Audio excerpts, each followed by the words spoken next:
नमस्कार, स्वागत है आपका राज्यसभा टीवी में। मैं हूं आपके साथ अमृता चौरसिया। आइए शुरुआत करते हैं मुख्य समाचारों के साथ। लोकसभा चुनाव से पहले कांग्रेस का मास्टर स्ट्रोक, सक्रिय राजनीति में प्रियंका वाड्रा गांधी की एंट्री, पार्टी महासचिव नियुक्त, मिली पूर्वी उत्तर प्रदेश की जिम्मेदारी।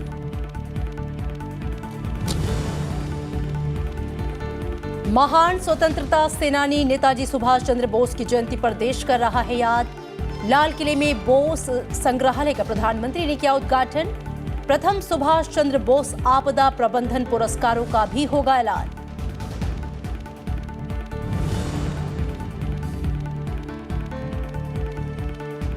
राष्ट्रपति रामनाथ कोविंद आज वाराणसी में प्रवासी भारतीयों को करेंगे सम्मानित। खास योगदान के लिए 30 लोगों को मिलेगा प्रवासी भारतीय सम्मान। समापन समारोह को संबोधित करेंगे राष्ट्रपति।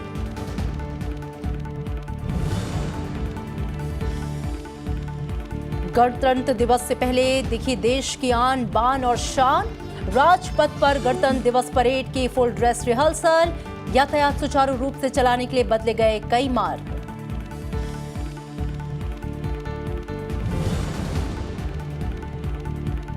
नेपियर वनडे में मजबूत स्थिति में टीम इंडिया। जीत के लिए जरूरी 158 रन के लक्ष्य का पीछा करने उतरी टीम इंडिया ने अब तक बनाए 1 विकेट के नुकसान पर 122 रन।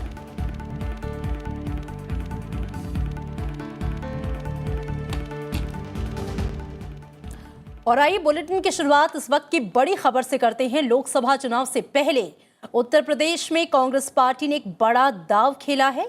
लंबे इंतजार के बाद कांग्रेस अध्यक्ष राहुल गांधी की बहन प्रियंका वाड्रा गांधी सक्रिय राजनीति में उतरने जा रही हैं। कांग्रेस अध्यक्ष राहुल गांधी ने प्रियंका गांधी को कांग्रेस महासचिव नियुक्त किया है। प्रियंका गांधी को पूर्वी उत्तर प्रदेश का प्रभार दिया गया है। वो फरवरी के पहले हफ्ते से ये जिम्मेदारी संभालेंगी और ये पहली बार है जब प्रियंका गांधी को कांग्रेस पार्टी में कोई बड़ी जिम्मेदारी दी गई है। पार्टी ने इसके अलावा ज्योतिरादित्य सिंधिया को एआईसीसी महासचिव बनाया है। उन्हें पश्चिमी उत्तर प्रदेश की जिम्मेदारी दी गई है। वहीं अब तक उत्तर प्रदेश के प्रभारी रहे गुलाम नबी आजाद को हरियाणा का प्रभारी बनाया गया है, जबकि केसी वेणुगोपाल को अशोक गहलोत की जगह कांग्रेस का संगठन महासचिव नियुक्त किया गया है। तो कांग्रेस का ये बड़ा फैसला, निर्णय का हम स्वागत करते हैं। प्रियंका जी की जो जिम्मेदारी सौंपी है वो जिम्मेदारी महत्वपूर्ण है। और जैसा कि हमने कहा कि हम अपने बलबूते पर उत्तर प्रदेश में लोकसभा का चुनाव लड़ेंगे, तो वो इस बात की पुष्टि करता है कि जो प्रियंका जी की नियुक्ति हुई है इसमें लोगों को आशा का संचार लोगों में होगा।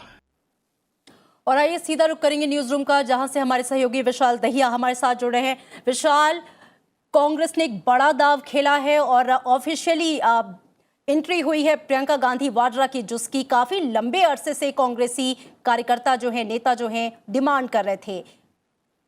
जी बिल्कुल अमृता, और इसे आधिकारिक जो घोषणा आज कांग्रेस पार्टी की तरफ से की गई है, इसे ज़रूर इस नज़रिए से देखा जाना चाहिए कि 2019 का जो चुनाव है, जो लोकसभा चुनाव है जिसमें शायद कुछ ही हफ्ते का समय बचा है उसकी औपचारिक घोषणा के लिए, उससे ठीक पहले जो जिसे सबसे महत्वपूर्ण यानी कि सबसे क्रूशियल स्टेट कहा जाता है, जो केंद्र की राजनीति है उसके लिए, और बार बार कहा जाता है कि उत्तर प्रदेश तय करता है कि किस तरह किसकी सरकार बन सकती है या किस तरह कौन सी पार्टी का क्या राजनीतिक भविष्य रहेगा केंद्र में।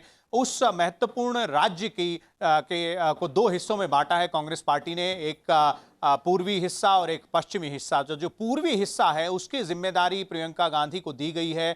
AICC के महासचिव के तौर पर, और पश्चिमी हिस्से की जिम्मेदारी एक और युवा नेता जो हैं कांग्रेस पार्टी के, उनको दी गई है, जो ज्योतिरादित्य सिंधिया हैं, जो कि आपसे कुछ समय पहले तक मध्य प्रदेश में एक्टिव थे। हालांकि मुख्यमंत्री नहीं बन पाए, वहां पर कमलनाथ को कुर्सी मिली मुख्यमंत्री पद की, लेकिन ये एक और जिम्मेदारी उनके सामने आई है। तो इस तरह से कांग्रेस पार्टी की रणनीति थोड़ी सी साफ होती दिखाई दे रही है। खासतौर पे प्रियंका गांधी को औपचारिक रूप से मैदान में लाना इस बात का परिचायक है कि वो चीज, वो फैसला जिससे शायद अभी तक गांधी परिवार गुरेज कर रहा था, अभी तक वो फैसला नहीं लिया जा रहा था।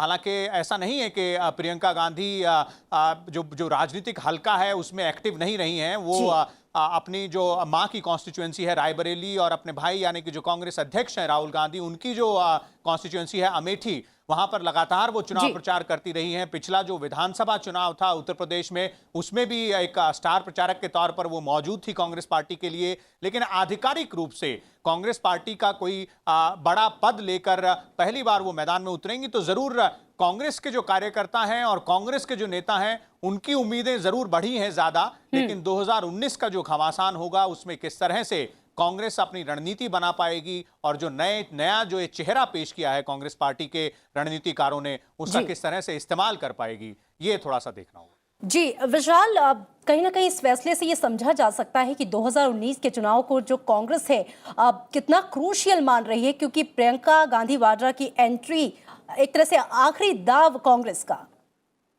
जी बिल्कुल, देखिए कांग्रेस पार्टी के नजरिए से देखें तो 2019 का चुनाव बहुत महत्वपूर्ण है, क्योंकि 2014 के चुनाव में वो पार्टी जिसने 10 साल राज किया था, जो कि 10 साल तक यूपीए सरकार का नेतृत्व करती रही, वो पार्टी की संख्या, उसके सांसदों की संख्या घटकर 44 आ गई। यानी कि जो 10% सांसद जो चाहिए होते हैं लोकसभा में मुख्य विपक्षी पार्टी बनने के लिए, वो आंकड़ा भी उसके पास नहीं था। तो सीधे तौर पर जो 5 साल का ये समय रहा है, और फिर उसके बाद इस 5 साल के दौरान जिस तरह पार्टी की बागडोर सोनिया गांधी ने राहुल गांधी को थमाई, वो पार्टी के अध्यक्ष बने औपचारिक रूप से, उन्होंने कुछ बदलाव पार्टी का जो संगठन है उसमें करने शुरू किए, और उसके बाद अब चुनाव से ठीक पहले प्रियंका गांधी को भी मैदान में उतारना, उनकी एक औपचारिक एंट्री करवाना, उससे साफ जाहिर है कि जो कांग्रेस पार्टी है उसने लगभग अब अपनी सारी ताकत झोंक दी है बिल्कुल इस चुनाव में। अब देखना होगा कि कितना फायदा प्रियंका गांधी इस चुनाव में कांग्रेस को दिलवा पाती हैं। शुक्रिया इस पूरी बातचीत के लिए। लोकसभा चुनाव से पहले उत्तर प्रदेश में कांग्रेस पार्टी ने एक बड़ा दांव खेला है, और इस खबर के बाद चलिए हम अगली खबर का रुख करेंगे। देश के महान स्वतंत्रता सेनानी नेताजी सुभाष चंद्र बोस को उनकी जयंती पर पूरा देश याद कर रहा है, और इस मौके पर प्रधानमंत्री नरेंद्र मोदी ने दिल्ली के लाल किले में बने नेताजी सुभाष चंद्र बोस म्यूजियम का उद्घाटन कर इसे राष्ट्र को समर्पित किया। इसके बाद उन्होंने यहां पे मौजूद तमाम वस्तुओं का अवलोकन किया। प्रधानमंत्री के साथ सुभाष चंद्र बोस के पोते चंद्र बोस भी इस मौके पर लाल किला में मौजूद रहे। संग्रहालय में नेताजी सुभाष चंद्र बोस और आईएनए से संबंधित विभिन्न वस्तुओं को प्रदर्शित किया गया। संग्रहालय में आजाद हिंद फौज के बारे में जानकारियां उपलब्ध हैं। इसके अलावा म्यूजियम में सुभाष चंद्र बोस की जिंदगी, उनके संघर्ष से जुड़ी तमाम चीजें रखी गई हैं। म्यूजियम में नेताजी के बचपन के दिनों से लेकर उनकी रहस्यमय मौत तक की रोचक जानकारी उपलब्ध है। यहाँ आजाद हिंद फौज के बारे में भी जानकारी मिलेगी। इसमें नेताजी और आजाद हिंद फौज से जुड़ी अन्य चीजों का प्रदर्शन किया गया है। नेताजी से जुड़े अहम दस्तावेज भी रखे गए हैं। इसमें नेताजी सुभाष चंद्र बोस द्वारा इस्तेमाल की गई एक लकड़ी की कुर्सी, तलवार, पदक, वर्दी और अन्य सामान है। आईएनए के खिलाफ मुकदमे की सुनवाई लाल किले में हुई थी। यहां आने वाले लोगों को एक फिल्म भी दिखाई जाएगी, जिसके लिए वॉइस ओवर बॉलीवुड के अभिनेता अभिषेक बच्चन ने दिया है।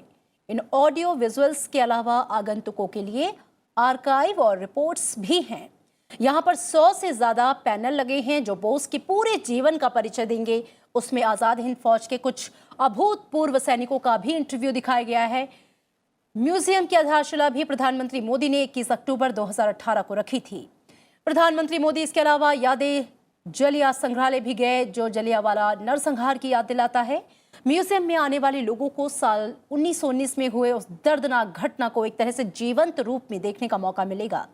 इस म्यूजियम में उन वीरों की गाथा और संघर्ष को दर्शाया जाएगा जिन्होंने जलियांवाला बाग हत्याकांड के दौरान अपने प्राण तक गंवा दिए। साथ ही संग्रहालय में प्रथम विश्व युद्ध के दौरान भारतीय सैनिकों की वीरता, साहस और बलिदान को भी दर्शाया गया है। प्रधानमंत्री ने 1857 के स्वतंत्रता संघर्ष की ऐतिहासिक गाथा को प्रदर्शित करने वाले संग्रहालय का भी दौरा किया, जिसमें इस दौरान भारतीयों द्वारा किए गए बलिदान को दर्शाया गया। संग्रहालय को आगंतुकों को बेहतरीन अनुभव प्रदान करने के लिए डिजाइन किया गया है और इसमें फोटो, पेंटिंग, अखबार की क्लिपिंग, प्राचीन record, audio video clip, animation और मल्टीमीडिया की सुविधा है।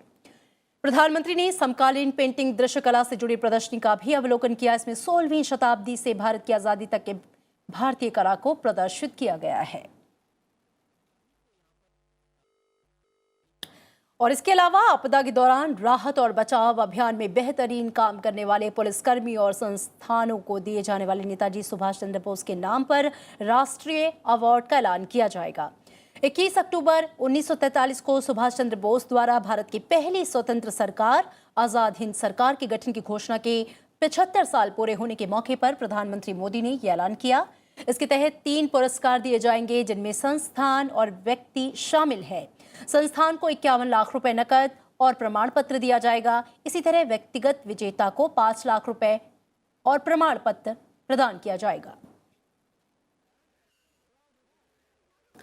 महान स्वतंत्रता सेनानी नेताजी सुभाष चंद्र बोस की जयंती पर देश उन्हें याद कर रहा है और इस मौके पर कई कार्यक्रमों का आयोजन हो रहा है। संसद भवन के केंद्रीय कक्ष में आज नेताजी सुभाष चंद्र बोस को श्रद्धांजलि दी गई। बीजेपी के वरिष्ठ नेता लालकृष्ण आडवाणी, कांग्रेस के गुलाम नबी आजाद, केंद्रीय मंत्री विजय गोयल समेत कई नेताओं और सांसदों ने उन्हें श्रद्धा सुमन अर्पित किए। उनकी जयंती पर राष्ट्रपति, उपराष्ट्रपति और प्रधानमंत्री ने ट्वीट कर श्रद्धांजलि दी है।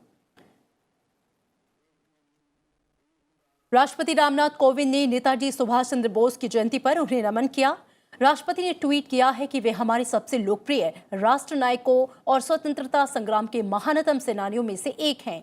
आज भी देशवासी नेताजी को बड़े ही आदर और स्नेह के साथ याद करते हैं। उपराष्ट्रपति एम वेंकैया नायडू ने नेताजी सुभाष चंद्र बोस की जन्म जयंती पर उनकी वीरता, देश के प्रति उनकी निष्ठा और दृष्टि को नमन किया। उपराष्ट्रपति ने ट्वीट किया है कि हर पीढ़ी के नागरिक नेताजी जैसे देशभक्त नेताओं के व्यक्तित्व और कृतित्व का अध्ययन करें और देश के इतिहास के बारे में उनके योगदान का सम्मान करें। प्रधानमंत्री नरेंद्र मोदी ने नेताजी सुभाष चंद्र बोस को उनकी जयंती पर श्रद्धांजलि दी है। अपने भीतर की इस तीव्र उत्कंठा ने किशोर सुभाष बाबू को नेताजी सुभाष बना दिया।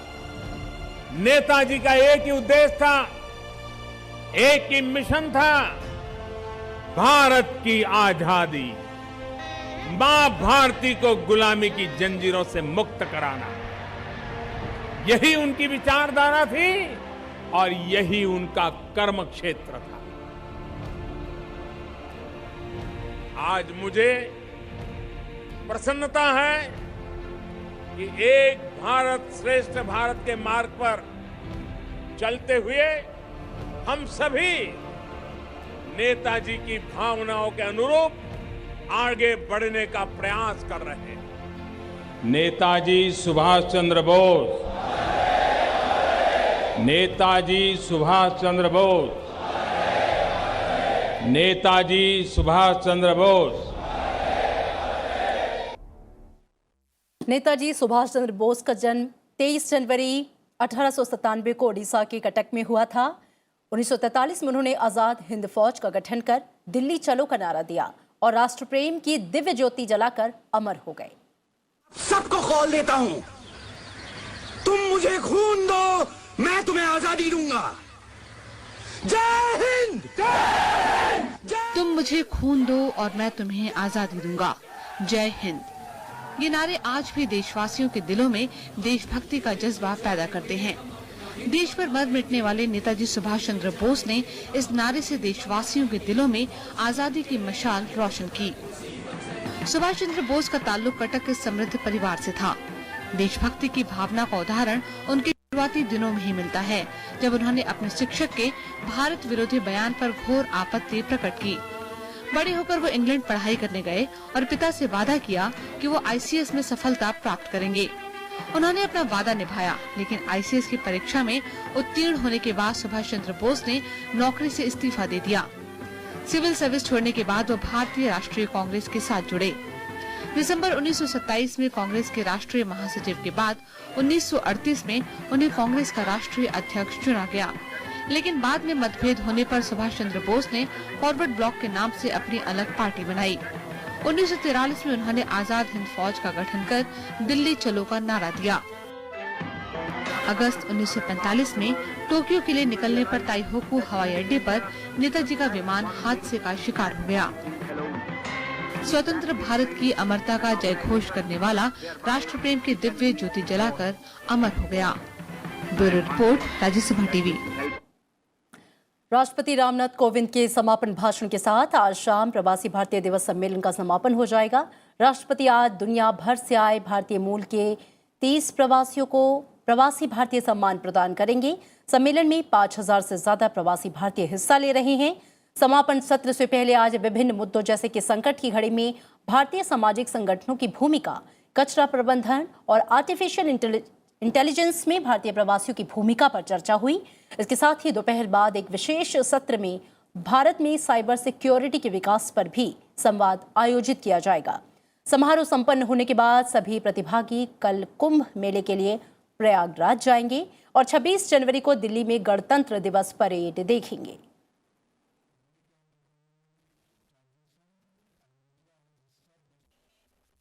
महाराष्ट्र एटीएस को बड़ी कामयाबी मिली है। बीते 2 दिन के दौरान औरंगाबाद और ठाणे के अलग अलग हिस्सों में तलाशी के बाद आतंकी संगठन आईएसआईएस से रिश्तों के मामले में महाराष्ट्र एटीएस ने 9 संदिग्ध आतंकियों को गिरफ्तार किया है।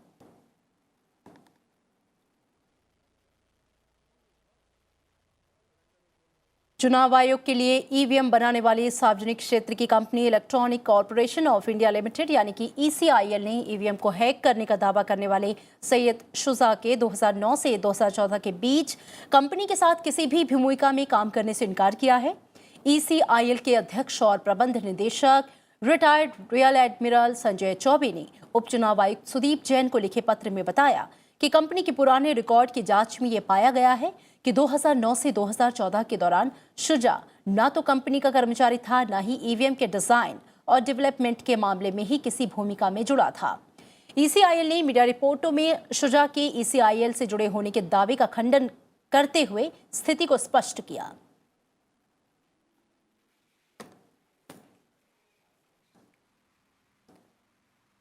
और इस बीच चुनाव आयोग ने तकनीकी विशेषज्ञ समिति के हवाले से ये दोहराया है कि ईवीएम मशीनों के साथ छेड़छाड़ नहीं हो सकती।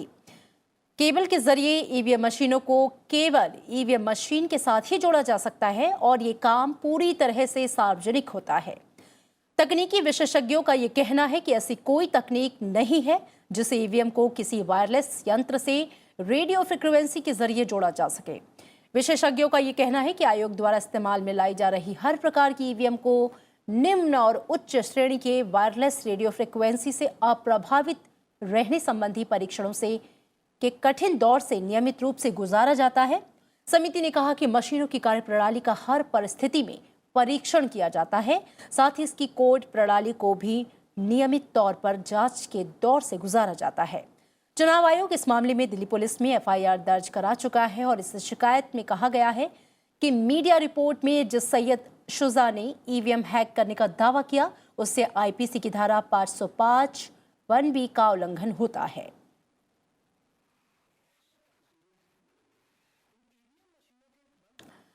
और अब खेल की खबर। टीम इंडिया और मेजबान न्यूजीलैंड के बीच आज 5 वनडे मैचों की सीरीज का पहला मुकाबला नेपियर के मैकलीन पार्क मैदान में खेला जा रहा है। टीम इंडिया ने 2 विकेट के नुकसान पर 140 रन बना लिए हैं। टॉस जीतकर पहले बल्लेबाजी करने उतरी न्यूजीलैंड की टीम 38 ओवर में 157 रन पर ऑल आउट हो गई। न्यूजीलैंड के लिए कप्तान केन विलियमसन सबसे ज्यादा 64 रन उन्होंने बनाए। टीम इंडिया की ओर से कुलदीप यादव और मोहम्मद शमी ने शानदार गेंदबाजी की। कुलदीप ने 4 विकेट के लिए, मोहम्मद शमी ने विकेट चटकाए। इसके अलावा युजवेंद्र चहल ने 2 और केदार जाधव ने 1 विकेट अपने नाम किया। शमी वनडे क्रिकेट में सबसे तेज गति से विकेटों का सैकड़ा जड़ने वाले भारतीय गेंदबाज बन गए हैं। और दिल्ली के राजपथ पर गणतंत्र दिवस परेड की फुल ड्रेस रिहर्सल हुई। इसमें सेना और अर्धसैनिक बलों के जवानों की परेड, रक्षा क्षेत्र में देश की ताकत, सांस्कृतिक झलकियों के साथ राज्यों और सरकारी मंत्रालयों की झांकियां शामिल हुई। ये परेड राजपथ से लाल किले तक के रूट से गुजरी। परेड की फुल ड्रेस रिहर्सल के दौरान दिल्ली पुलिस ने सुरक्षा के कड़े इंतजाम किए। यातायात सुचारू रूप से चलाने के लिए कई मार्ग बदले गए। और इस साल गणतंत्र दिवस परेड के दौरान मुख्य अतिथि दक्षिण अफ्रीका के राष्ट्रपति सिरिल रामाफोसा होंगे। एक नजर गणतंत्र दिवस परेड की फुल ड्रेस रिहर्सल की खास झलकियों पर।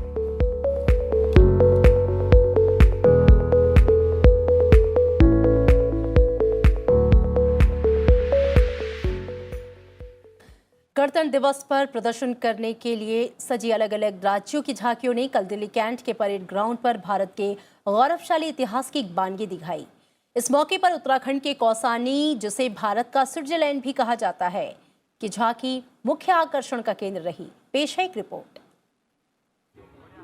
ये झांकी देवभूमि उत्तराखंड की है, जिसमें आध्यात्मिक अनाशक्ति आश्रम के ऐतिहासिक महत्व को दर्शाया गया है।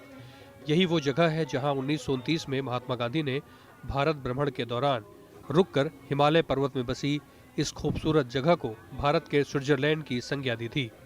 ये जगह उत्तराखंड के कौसानी में स्थित है। गणतंत्र दिवस के मौके पर प्रदर्शित होने वाली इस झांकी में शामिल कलाकार खुद को सम्मानित महसूस कर रहे हैं।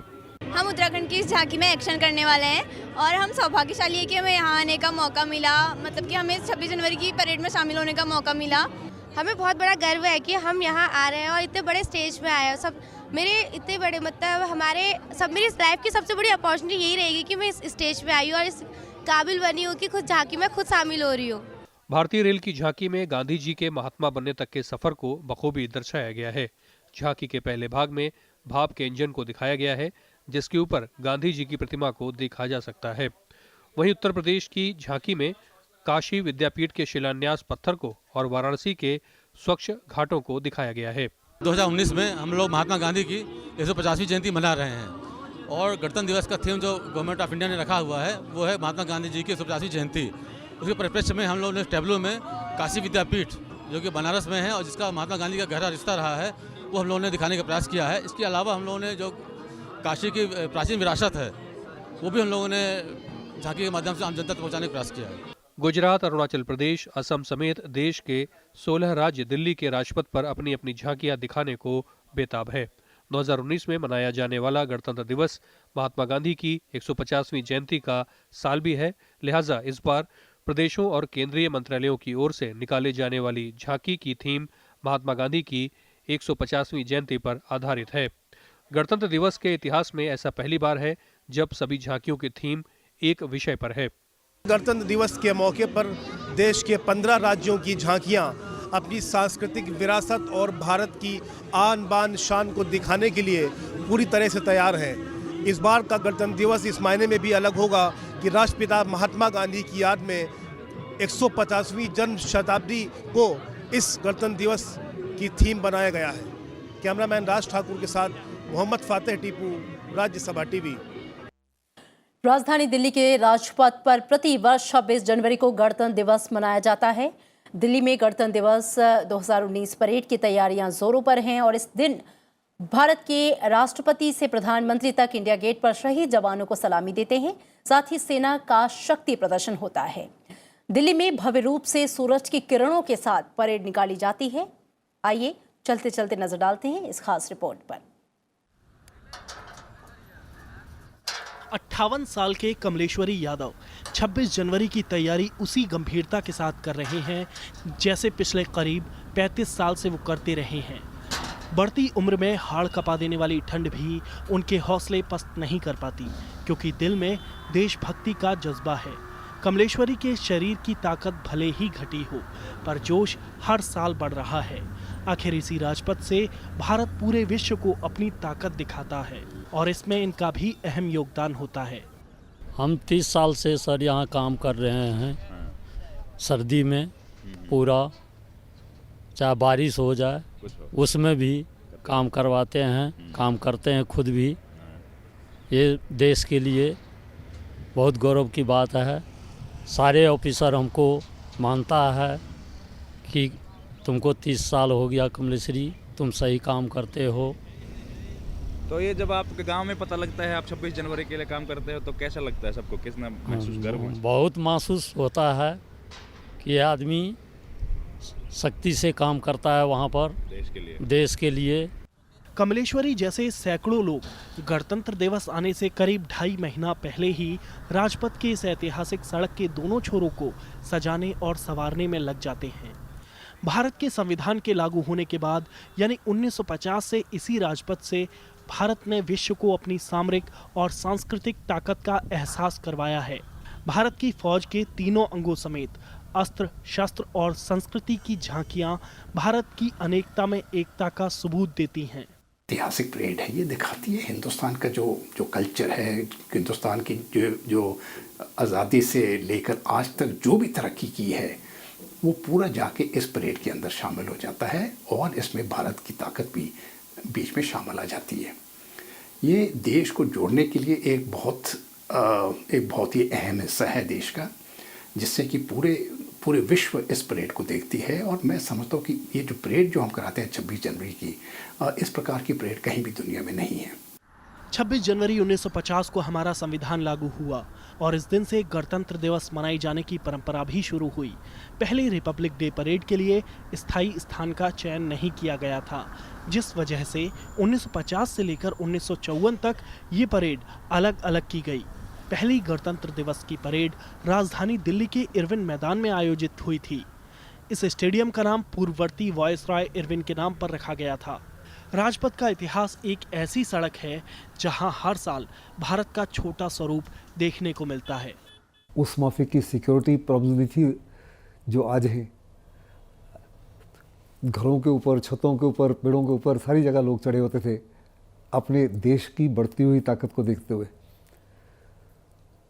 फिर आहिस्ते आहिस्ते जो है इसमें झांकियाँ शामिल की गई, बच्चों के पार्ट शामिल किए गए और जो आपके ऐसे बच्चे हैं जिन्होंने बड़ा बहादुरी का काम किया है उनको दर्शाया जा रहा है।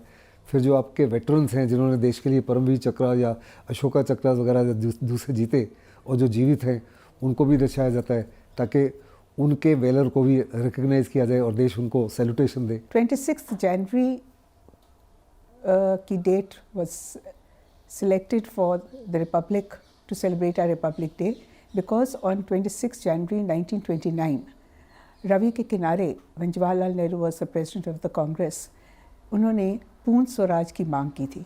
ये पहली बार है कि कंप्लीट इंडिपेंडेंस की डिमांड कांग्रेस की ओर से आई थी। इसके पहले डोमिनियन स्टेटस के लिए हम लोग सेटल हो रहे थे। So because of this importance has been given to 26 January. 4 साल में गणतंत्र दिवस की परेड को नेशनल स्टेडियम के बाद लाल किला, किंग्सवे कैंप और फिर रामलीला मैदान में आयोजित किया गया था। साल 1955 में पहली बार राजपथ को गणतंत्र दिवस मनाने के स्थायी स्थान के रूप में चुना गया। रविंद्र सिंह चौरान, राज्यसभा टीवी।